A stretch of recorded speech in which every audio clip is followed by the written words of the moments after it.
Welcome to Classic Books Recaps, where the greatest stories ever written are brought back to life in minutes. Whether you're revisiting a favorite or discovering a new classic, you've come to the right place. Remember to hit subscribe and join us on a journey through the greatest novels ever written. Now, let's dive into today's story.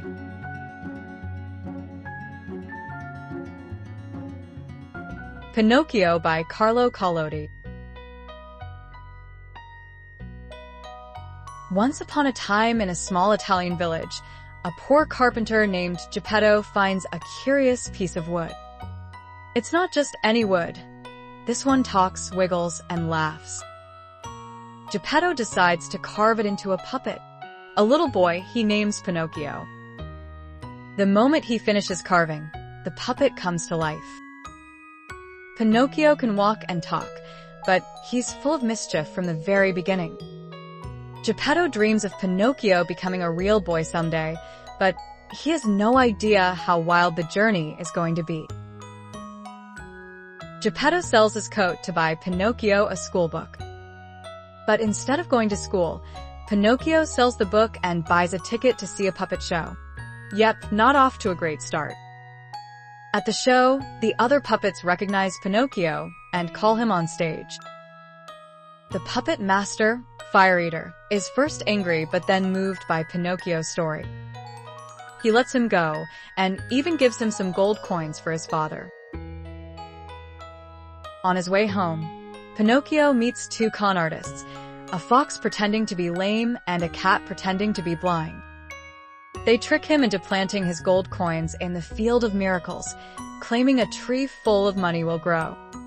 Spoiler: no tree grows. Instead, they rob him and leave him hanging from a tree.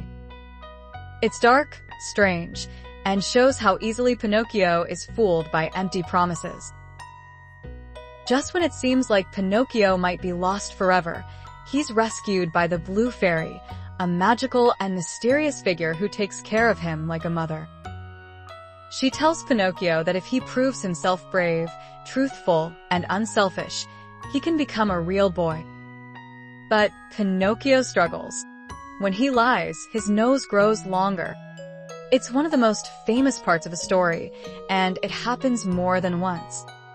His promises to be good don't last very long. Pinocchio just can't seem to learn his lessons. He skips school again, gets into fights, and keeps falling for shady characters. At one point, he ends up in jail. Another time, he almost turns into a dog. It's one bad decision after another, and the consequences keep piling up. But the Blue Fairy keeps trying to help him, even faking her own death to teach him a lesson. Pinocchio makes a new friend named Lampwick, a boy who hates school and loves fun. They run away to the land of toys, a place where kids do nothing but play all day. It seems like paradise until the horrifying twist: the boys slowly turn into donkeys. It's a creepy metaphor about laziness and avoiding responsibility. Pinocchio grows donkey ears and eventually becomes a full donkey. He's sold to a circus and suffers until he escapes. Things go from bad to worse when Pinocchio is thrown into the ocean and swallowed by a giant sea monster, sometimes called the terrible dogfish or the shark. Inside the belly of the beast, he finds someone he thought he'd never see again: Geppetto. The old man had been searching for Pinocchio and ended up swallowed too. The reunion is emotional and heartfelt. Pinocchio, now showing true courage and love, helps Geppetto escape from the sea monster. He swims to shore, works hard, and takes care of his father. He even starts going to school and avoids trouble.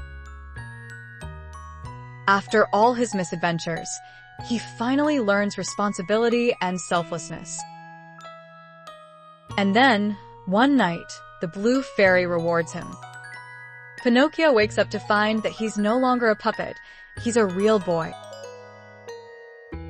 Geppetto, overjoyed, sees that his wooden son has finally become human, not just in body, but in heart and soul. Pinocchio isn't just a children's fairy tale. It's a story about growth, consequences, and redemption.